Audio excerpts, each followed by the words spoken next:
une étape sur les pavés du Nord, 5 arrivées au sommet et un seul contre-la-montre. Est-ce que ce Tour de France 2014 aurait plu à Bernard Hinault? Bien sûr. Puisqu'il y a tout ce qu'il faut pour faire la course. Quand on regarde le départ en Angleterre, dans le Yorkshire, il y a une étape qui est très très vallonnée. Et s'il y a un petit peu de vent, on pourrait s'en servir. L'étape des pavés, encore une autre. Les étapes qu'il y a dans les Vosges. Pourtant les pavés, c'était pas votre tasse de thé Non, à l'époque. non. Ce qu'il faut bien savoir, c'est que les pavés faits à Paris-Roubaix, pour celui qui veut gagner le Tour, c'est dangereux. Ça peut être dangereux. Mauvaise chute, il ne fait pas le Tour. Quel intérêt j'ai de me battre pour essayer de gagner Paris-Roubaix alors que je sais que je peux gagner le Tour? C'est là la différence. Sauf qu'en ayant fait les pavés avant, j'ai quand même gagné des étapes du Tour de France sur les pavés. Ça sert. C'est pour ça qu'aujourd'hui, quand je dis un jeune coureur qui peut être prétendant pour une victoire dans le Tour dans le futur, quand tu es jeune, va voir Paris-Roubaix. Si tu te casses une fois, c'est pas grave. Hein. C'est 2 mois ou 3 mois d'arrêt, c'est tout. Hein. Mais au moins, tu sauras ce que c'est que les pavés. Et ça peut te servir le jour où tu seras dans le Tour de France. Alors en Angleterre... Alors pour finir, l'étape des Vosges, celle où on arrivera donc à la planche des Bellefilles, il ne faut pas l'oublier, c'est pas une petite étape, elle est très difficile. Et le dernier grand contre-la-montre, il doit faire 50 ou 55 km, je crois. 55, c'est pour donner la petite estocade pour finir.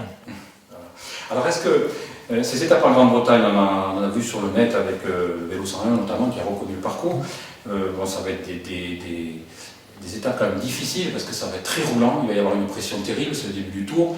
On va vouloir arriver au sprint, il y a Cavendish et les autres, bon, et donc ça va rouler, ça va frotter très fort. Est-ce qu'on ne craint pas quand même les chutes? Est-ce que ça va pas être... Il ne faut pas partir avec ce principe-là. Si vous partez en disant je vais chuter, on va chuter. Puis il y a les endroits où il ne faut pas mettre ses roues.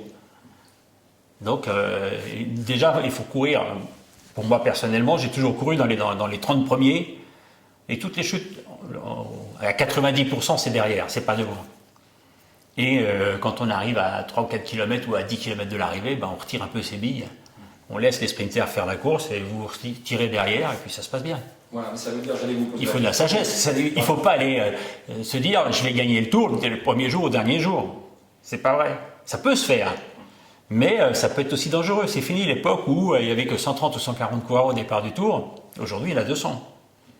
Justement, si Bernard Hinault, comme tous les champions d'aujourd'hui, Froome, etc., vont vouloir rouler devant, les Valverde, les Contador, etc., ça va rouler très vite parce que tout le monde va vouloir avoir sa place. C'est pas dit. C'est pas dit à partir du moment où le patron est devant, ça arrête beaucoup de choses.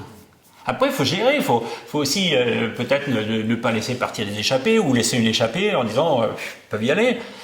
Ils vont prendre 10 minutes, mais c'est pas un problème, je vais les récupérer en montagne. Il faut calculer tout ça. Combien je peux lui laisser par rapport aux 50 km contre la montre? Normalement, dans les 10 premiers du général, on doit savoir combien on peut lui laisser prendre de temps en sachant qu'il y a un contre-la-montre de 50 km.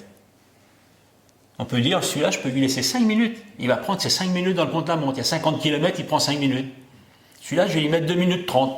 Donc, on peut le laisser partir.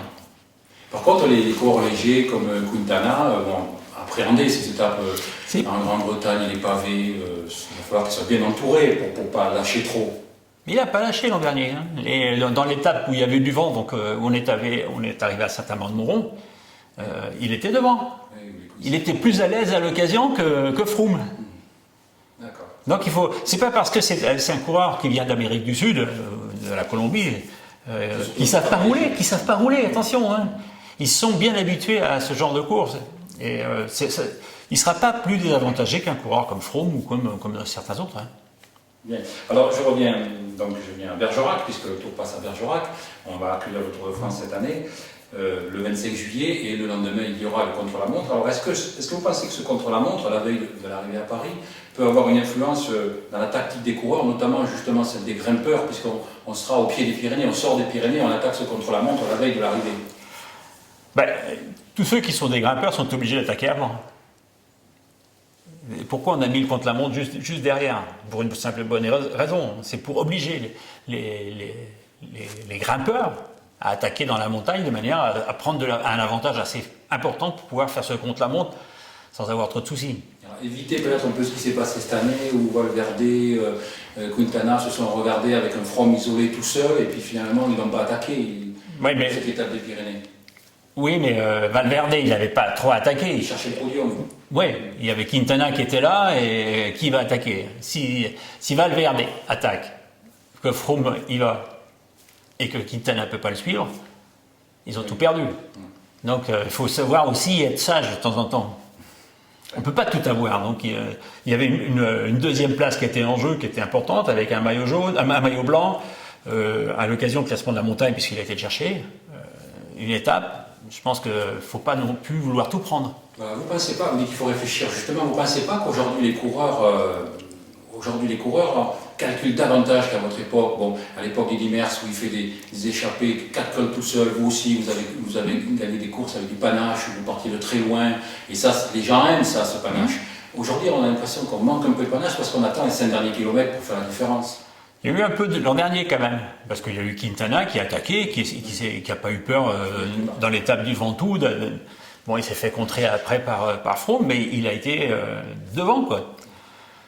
Mais c'est vrai qu'il y en a beaucoup qui calculent. Ils calculent, bon, est-ce qu'ils ont les moyens de faire ce que nous, on pouvait faire? On peut se poser la question. Qu'est-ce qui a changé là? C'est aux grimpeurs de ne pas se poser la question, de dire, ok, je risque le tout pour le tout. Un coureur comme Quintana, comme Contador, ils ne peuvent pas attendre le dernier contre-la-montre, c'est pas vrai. Le seul qui peut attendre, c'est Froome. Surtout qu'il va être très roulant. Donc, il faut attaquer avant.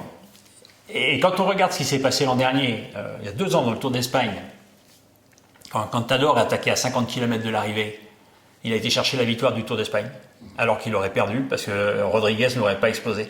Donc il faut oser, parce que c'est pour tout le monde la même chose. Qu'on attaque à 50 km, c'est le plus fort qui va s'en sortir. C'est pas le plus vigoureux sur les 500 derniers kilomètres, 500 derniers mètres, quoi.